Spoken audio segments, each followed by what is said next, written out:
Le pétrole va donc coûter de plus en plus cher. Je suppose qu'on va reparler de plus en plus aussi de l'énergie nucléaire. Jean-Pierre Chevènement, le ministre de la Recherche, ouvrait ce matin justement, en plein mois d'août, une conférence sur les techniques du nucléaire dans le monde.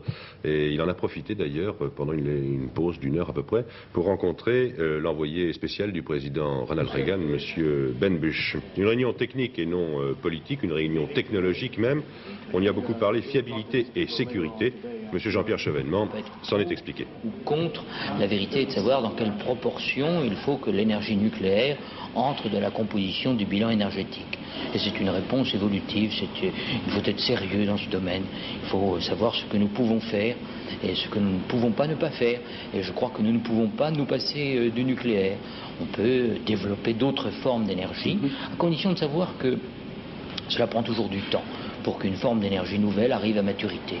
Ce sont des problèmes techniques qui impliquent qu'on raisonne sérieusement. Il y a évidemment des risques liés à la radioactivité en matière nucléaire, mais ces risques peuvent être assumés. Je crois que c'était l'intérêt de cette conférence, qui est une conférence de spécialistes de mécanique en matière de technologie des réacteurs, d'assurer une très bonne fiabilité des matériels, de faire en sorte qu'il y ait une réelle sécurité. Je crois que l'industrie nucléaire a montré jusqu'à présent qu'elle avait su faire progresser de pair à la fois son propre développement et le souci de la sécurité.